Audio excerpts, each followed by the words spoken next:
Thank you so much आप लोगों को कि इतनी देर किसी को बैठ के सुनना सबसे बड़ी बात ये होती है, क्योंकि जब वहाँ पे हम बैठ के किसी को सुनते हैं तो उतना पेशेंस रखना पड़ता है, ये मुझे लगता है। और एक्चुअली मैं 26 साल की हूँ। 2011 में चलती ट्रेन से मुझे कुछ बदमाशों ने, मैं वॉलीबॉल चैंपियन भी रह चुकी हूँ, 2011 में चलती ट्रेन से मुझे बदमाशों ने एक गोल्ड चेन पहनी थी, चलती ट्रेन से मुझे उठा के बाहर फेंक दिया था। लखनऊ से दिल्ली आ रही थी मैं।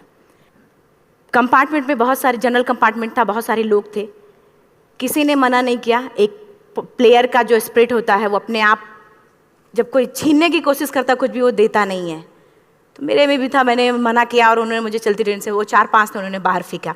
दुर्भाग्य ये था कि उसी समय दूसरी ट्रैक से ट्रेन आई और मैं उस ट्रेन में टकराई, फिर नीचे गिरी, दोनों ट्रेनें निकल गईं।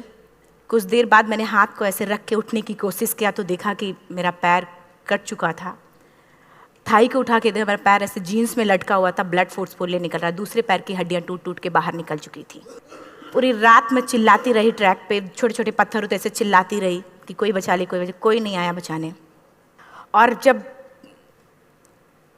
पूरी रात चिल्लाते चिल्लाते इतना कि मुझे दिखाई भी देना बंद हो गया, जब ट्रेन आता था तो वाइब्रेट होता था। इतना ही नहीं, फ्री का इनविटेशन भी लोगों को मिल गया था, कुछ लोगों को। ट्रैक पे आपने ट्रेन की ट्रैक पे छोटे छोटे चूहे देखे होंगे, मेरे कटे हुए पैर पे आग के मेरे पैर कुतर रहे थे। मैं ब्रेन कॉन्शियस मेरा पूरा काम कर रहा था मेरे, लेकिन बॉडी में कोई भी मूवमेंट नहीं था। पूरे पल में वही चीज़ें सोच कि कैसे मैं अपने आप को कैसे बचा पाऊँ। लेकिन करीब पूरी रात ऐसे बीता। सुबह गांव वालों ने मुझे बरेली डिस्ट्रिक्ट हॉस्पिटल यूपी में है, वहाँ पे हुआ था ये। सुबह गांव वालों ने मुझे उठाया, डिस्ट्रिक्ट हॉस्पिटल ले जाके रखा, तो फार्मासिस्ट, डॉक्टर, सीएम, जितने लोग थे आपस में बातें कर रहे हैं, अरे हमारे पास तो एनेस्थीसिया नहीं है, ब्लड नहीं है, इसका इलाज शुरू करें तो हम कैसे करें। मुझे भी नहीं दिखाई तो नहीं, लेकिन मेरा सुनाई दे रहा था सब कुछ वहाँ पे। कहाँ से हिम्मत आई मुझ में, मुझे भी नहीं पता। मैंने बोला वहाँ पे कि सर जब मेरा पूरा पैर कटा, तब मैंने इतनी देर रेलवे ट्रैक पे थी, मैं उस चीज़ को बर्दाश्त किया, तो अभी तो आप मेरे अच्छे के लिए मेरे पैर काटेंगे। शायद आपको यकीन नहीं होगा, या फिर कभी आप लोगों ने ये चीज़ नहीं देखी, कोई डॉक्टर या फार्मासिस्ट अपना ब्लड दे के किसी पेशेंट को बचाया। मेरी इस बात को सुनने के बाद वहाँ के डॉक्टर और फार्मासिस्ट दोनों ने 1-1 यूनिट ब्लड दिया और मेरे पैर को बिना एनेस्थीसिया अलग कर दिया गया।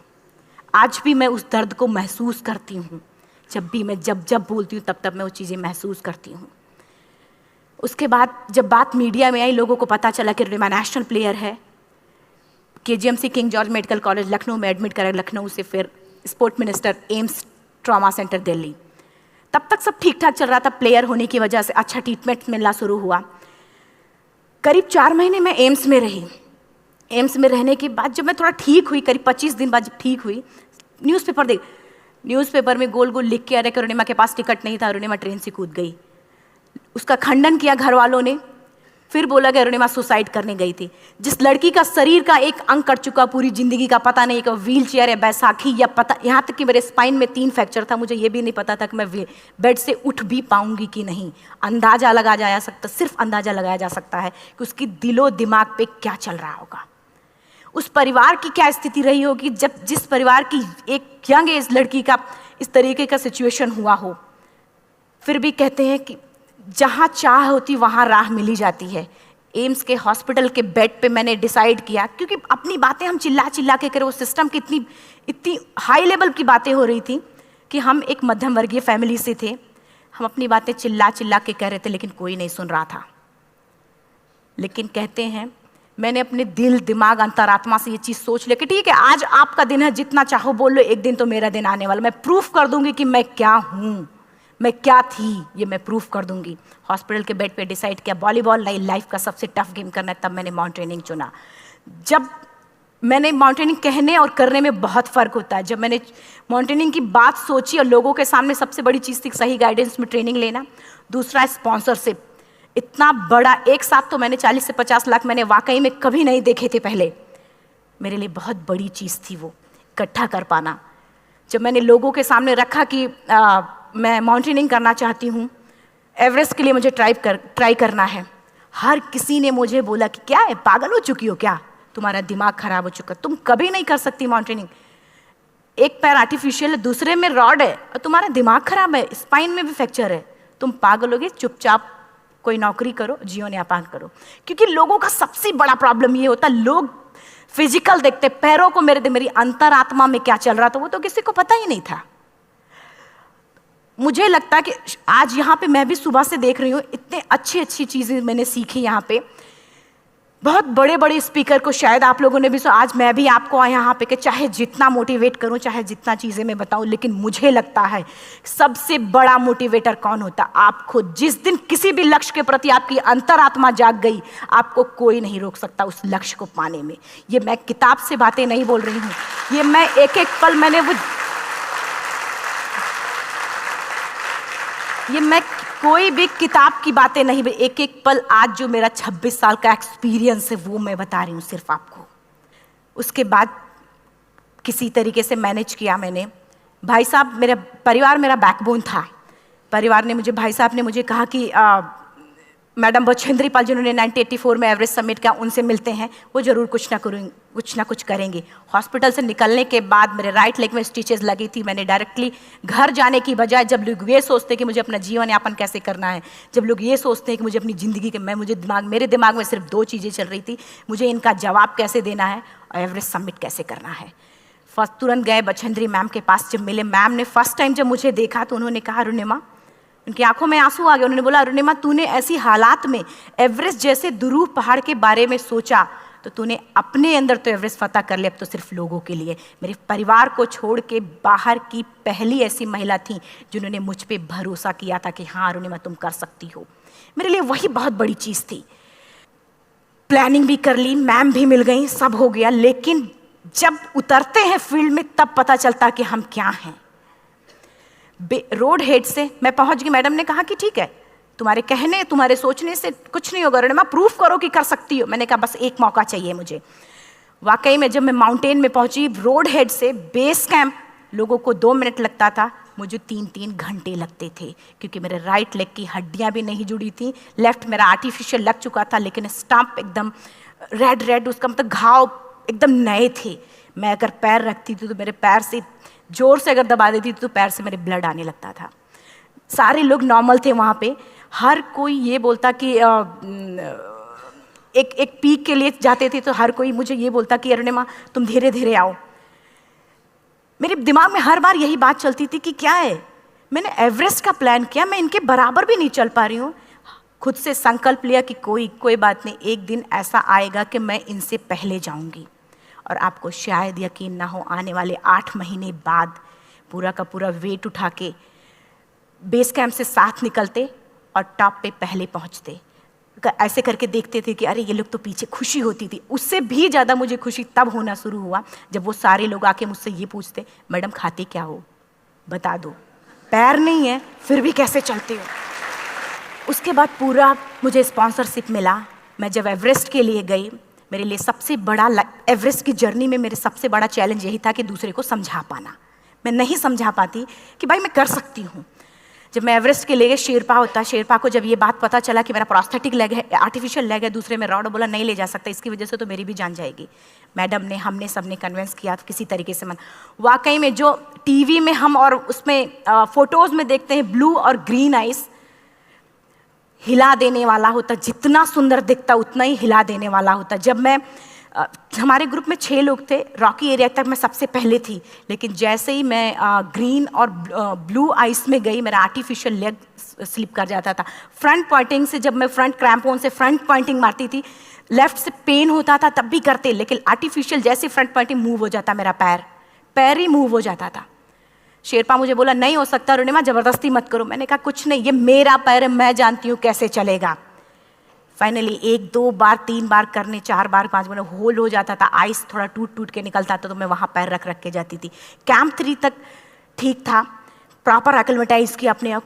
कैंप 3 तक जनरली गए। बात जब कैंप 3 के ऊपर की होती है, साउथ कोल समिट, अच्छे माउंटेनियर, अच्छे दिलेर के हौसले धरे के धरे तब रह जाते हैं जब अपनी आंखों के सामने किसी को मरता देखता है और दिमाग में बात, जब जिसको डिसीजन मेकिंग, और जब दिमाग में बातें जब ये आने लगती हैं कि अरे जिस चीज़ के लिए हम जा रहे हैं उसी चीज़ के लिए आदमी मर रहा है, इसी चीज़ के लोग लिए मर चुके हैं। रात में क्लाइंबिंग, ज़्यादा से ज़्यादा माउंटेनिंग रात में की जाती है क्योंकि वेदर शांत होता है। जब मैं रात में निकली साउथ कोल से, कैंप 4 से, मेरी हेडलाइट जिधर ही हेडलाइट जा रही थी उधर ही डेड बॉडीज़ मुझे नज़र आ रही थी। मेरे रोंगटे खड़े हो रहे थे, मुझे समझ में नहीं आ रहा था कि मैं करूं तो क्या करूं। इतना ही नहीं, मैं जिस रोप में थी उसी रोप में जब मैं आगे जा रही हूं और एक बांग्लादेशी, उनका हाथ हल्का हल्का ऐसे हिल रहा, मुंह से आवाज़ आ रही थी। मैं एक्सप्लेन नहीं कर सकती मुझे कितना डर लग रहा था। बार बार ये बार बार मन में आती, इसका ऑक्सीजन खत्म हुआ है, ये मर चुका है लास्ट सिचुएशन में, और हम कुछ नहीं कर पा रहे हैं, क्या करें। उसके बाद मैंने 10 से 15 मिनट सिर्फ मैं वहाँ खड़ी रही। मैंने सिर्फ इतना बोला कि अगर आप सभी में से सभी ने एवरेस्ट सबमिट कर लिया तब तो ठीक है, अगर नहीं सबमिट किया है मैं सबके लिए एवरेस्ट सबमिट करूँगी और जिंदा वापस जाऊँगी। क्योंकि जैसा हम सोचते हैं हमारी बॉडी उसी तरीके से जनरेट करना शुरू करती है।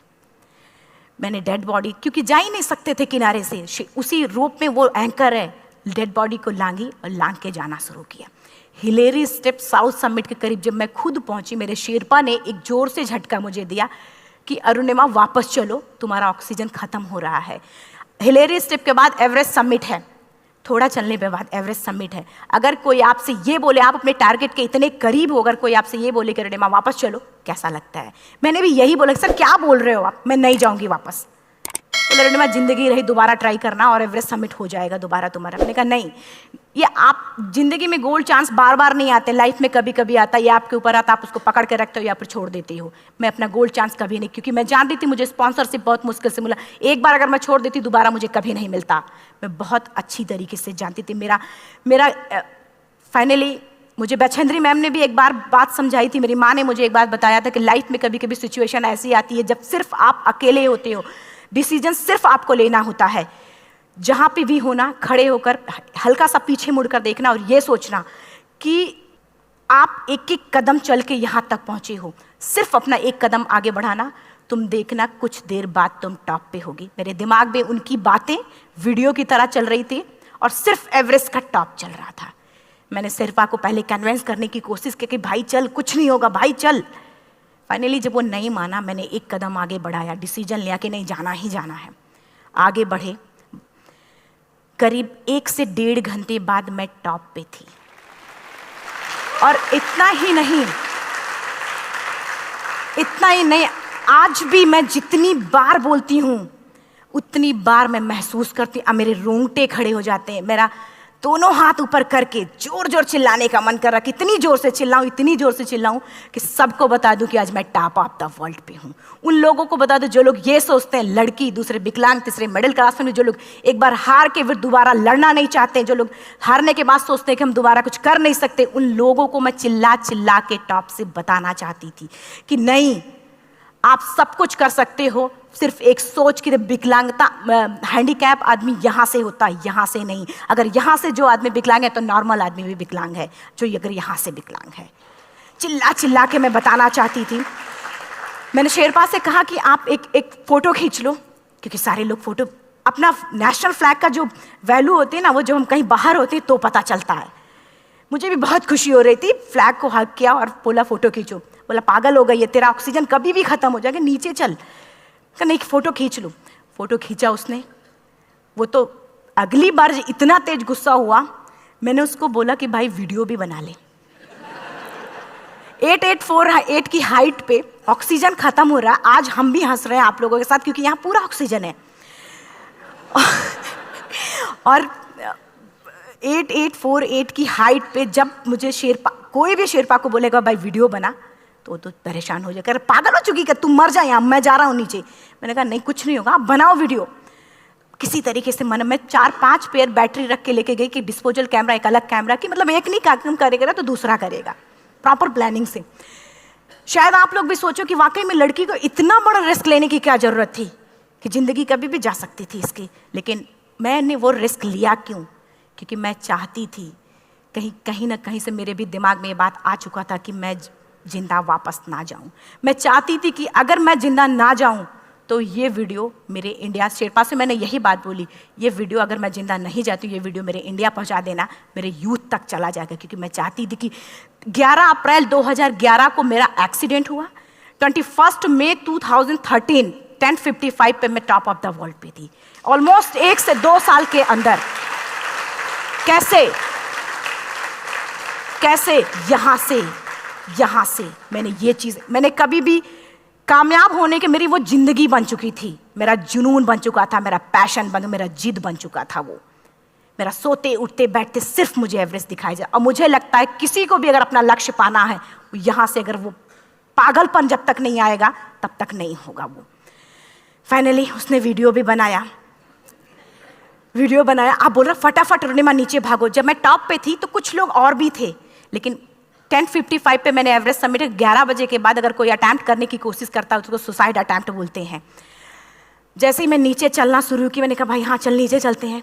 ज़्यादा से ज़्यादा मौतें नीचे आते वक्त होती हैं एवरेस्ट पे। जब मैं नीचे आ रही हूँ, थोड़ा दूर ही मैं नीचे चली थी, मेरा ऑक्सीजन पूरी तरीके से ख़त्म। सिर्फ अंदाज़ा लगाया सकता कि जब ऑक्सीजन ख़त्म हुआ क्या परिस्थिति रही होगी। मैं ऐसे नीचे गिर गई और शेरपा मुझे बोल रहा कि रोनिमा मुझे यकीन नहीं था कि तू एवरेस्ट समिट कर पाएगी, लेकिन फिर भी तूने किया। मैं चाहता हूँ कि रोनिमा जिंदा चल, तू वापस उठ, खड़ी हो। मुझे खड़ा करने की वो कोशिश कर रहा था बार बार, मैं खड़ी नहीं हो पा रही थी, वाकई में दम ही नहीं था। लेकिन फिर भी कहते हैं कि जैसे हमारे नियम होते हैं वैसे ऊपर वाले के भी नियम हैं। उसकी लिस्ट में जब मेरा नाम नहीं है तो वो मुझे नहीं ले जा सकता। अगर दूसरी चीज़, मेरा कॉन्सेप्ट एकदम क्लियर हो चुका था। जब रेलवे ट्रैक पे मैं थी, रेलवे ट्रैक पे 7 घंटे में पड़ी थी, 49 ट्रेन अप डाउन हुई थी, तो मेरा कॉन्सेप्ट एकदम क्लियर हो चुका था। इसका मतलब है कि ऊपर वाले ने अगर मुझे कुछ बचाया है तो कुछ ना कुछ इतिहास रचने के लिए बचाया है। मैंने पॉजिटिव तरीके से सोचा।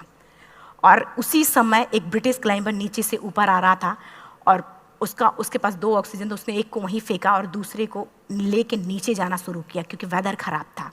मेरा शेरपा मुझे एंकर किया और जाने लगा नीचे, और वो फटाफट उसको लेके आए, मुझे लगाया। उसने बोला रोनिमा तू बहुत लकी है कि तुझे यहाँ पे ऑक्सीजन मिला है, वाकई में ऊपर वाला भी चाहता है कि तू जिंदा रहे। वो मुझे बार बार लकी लकी बोल रहा था। शायद आप लोग में से भी कोई होगा कि जो लक और भाग्य जैसी चीज़ों पे यकीन करता हो, या पता नहीं भी। मैं किसी की भावनाओं को ठेस नहीं पहुंचाना चाहते, लेकिन मैं इन किसी भी चीज़ों पे भरोसा नहीं करती, क्योंकि मेरा मानना है कि लक भी उसी का साथ देता है जिसके अंदर जीतने का जज्बा है। अगर आपके अंदर जीतने का जज्बा नहीं है, चारों तरफ सिर्फ बहाने होते हैं, सिर्फ बहाने, इतना सारा एक्सक्यूज़ होता है। शायद मैं भी अगर वापस आ गई होती तो मैं बोल देती मेरा ऑक्सीजन खत्म है, कोई मुझसे पूछने ना बचेंद्री मन ना मेरा परिवार, कोई भी मुझे पूछने नहीं आता। लेकिन क्या कभी मैं अपने आप को समझा पाती? कभी नहीं। फाइनली जो भी था, लक भाग्य किस्मत में नीचे आ रही थी, बहुत खुश थी। माउंटेन, डेड बॉडीज, मेरा शेरपा, ये लोग थे। मैं किसी से शेयर भी नहीं कर पा रही थी कि अरे मैंने एवरेस्ट समिट किया, किसी से शेयर भी नहीं कर पा रहे थे। फटाफट मैंने नीचे हील मार के, हमारे से हील मार के नीचे आ रहे थे। एकाएक मेरा प्रोस्थेटिक लेग, पूरा का पूरा लेग ही निकल गया। -60 डिग्री तक टेम्परेचर डाउन हो जाता है एवरेस्ट पे।